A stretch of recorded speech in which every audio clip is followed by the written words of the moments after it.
Water, a critical commodity in the Yellowstone River Valley of Montana. As population increases, as urban areas grow, as agriculture requires irrigation, more demand is placed on this limited resource. Constituencies with interests in food production, municipal water supply, water quality, water distribution, industrial processing, recreation, and wildlife habitat all have a stake in making wise and sustainable decisions about the use of water. To address these interests, the Urban Institute of Montana State University in Billings organized a two-day water forum to build awareness, educate, and facilitate action. It captured the interest of leaders from around the region, high school and college students, and interested citizens.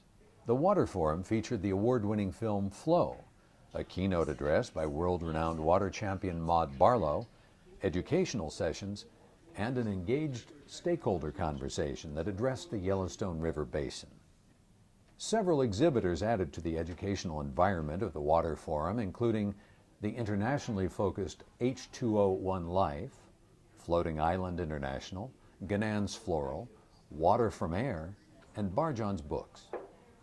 There were 4 screenings of the newly released award-winning documentary film Flow, a full-length motion picture which addresses the rapidly building world water crisis.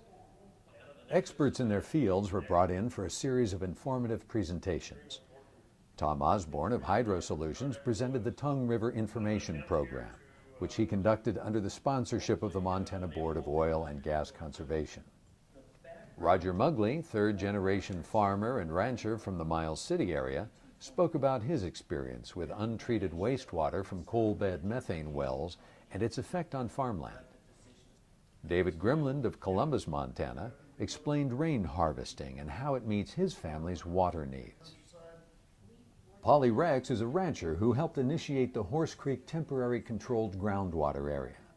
Longtime residents fear the over-appropriation of the basin's resources because of new subdivision development in this rural area.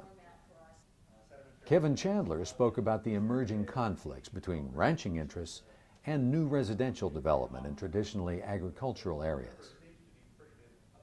Ed Gulick of High Plains Architects demonstrated water and energy savings using off-the-shelf efficiency technologies for homes and commercial buildings. Ganan's Floral provided an informative presentation and a display identifying drought-resistant native plants which can be used to reduce dependence on irrigation. Linwood Tallbull of the Northern Cheyenne tribe also shared his deep knowledge of native uses of plants and brought samples for his presentation. Christine Pierce helped plan the forum and secured screening rights to the not-as-yet-released movie Flow and arranged the appearance of international water expert Maud Barlow. She's all over the world and all over the country, and it's all focusing on water justice and water awareness, water education, and social justice. So I really applaud her. Maud Barlow is the recipient of 7 honorary doctorates, serves on boards of international organizations, and is the author or co-author of 16 books, including Blue Covenant, The Global Water Crisis and the Coming Battle for the Right to Water. That brings us then to your wonderful country. You and us, we Americans and Canadians, are the worst water wasters in the world. We have just bought that myth of abundance.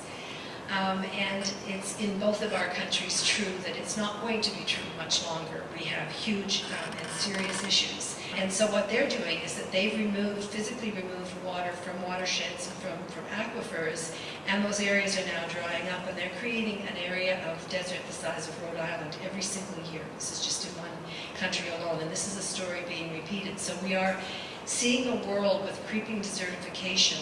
There are wonderful examples, however, of how to do it right, and I want to say that to you, wonderful examples all around the world, and so these choices are here for us. Everything goes somewhere, that's the first. All things are connected.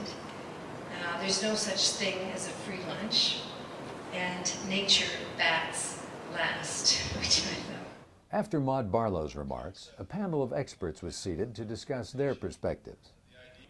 Rick Allen has developed ways to remediate wastewater using microbiology technology. Bruce Kanya uses a system of floating wetlands to improve water quality. Kip Geardy of the U.S. Bureau of Reclamation identifies macro issues with water supplies in the West. And Gail Small, water rights attorney and executive director of Native Action, connects social justice with water availability. A most valuable part of the Water Forum was the stakeholder conversation. Water, the Yellowstone River, and I'm especially gratified to see the variety of interests that are represented in this room. So this is Constituencies included agriculture, municipalities, business, conservation and historical interests, heavy industry, natural resources, disaster and emergency services, economic development, and state and federal government. The panelists from the left side, Dale Blue, farmer, rancher, and president of the Huntley Project Irrigation District. Next to him, David McGinnis, climatologist and expert on high-elevation snowpack and water resources. In the middle, Bruce Kanya, president of Floating Island International. Next, Nicole McLean, coordinator of the Yellowstone River Conservation District Council. And on the right, David Mumford, director of Public Works for the City of Billings. Our intention was to bring stakeholders to one place to talk about where we can start and how to continue. figure out a way we can address them individually and collaboratively. So this is just kind of our first step. The stakeholders session provided an opportunity to express concerns and ideas about the Yellowstone River and the use of water. Mayor Joe Whalen of Miles City. So we understand that there are some costs that go along with living next to a river, but I don't know that we fully understand what the benefits are. If you remove irrigation and instead of green we have black and we have wood and we have steel over the top of that ground, there's no way to recharge that aquifer. What happens when we go to record low flows on the Yellowstone and we can't get water out of that river to take care of the population here in Billings? We have no deep wells and we have no pipelines. That's what's looming on the horizon out there. You know, the 1890 ride, and all these different rights, and then spatially, up and down the river, where are they? Kip Geardy of the United States Bureau of Reclamation. Or those 2 months happen. You kind of, people have a sense for how's it going to go. Everybody understood how it worked, who's got what, and how much, and when. That might help. You must have been an attorney. Municipal officials are concerned about private control of the water that supplies cities and towns. This private enterprise comes in and starts taking over all the municipal water supplies. We may have to start looking at more regional water systems where multiple communities treat the water and sell it to each other, because then we can pool the resources to actually meet the technology needs of the future. If each community keeps trying to do it, the same with sewage, if we keep trying to do it individually, we're all going to go broke in time. Steve Arviskow, Executive Director of the Big Sky Economic Development Authority. We're all in this together, and we'd like to be at the table and be helpful if we can. I want to find out what strategies are there available that farmers can apply in their own operations that may be able to curtail or assist them in not only being able to provide for their way of life, but also minimizing whatever impact there may be.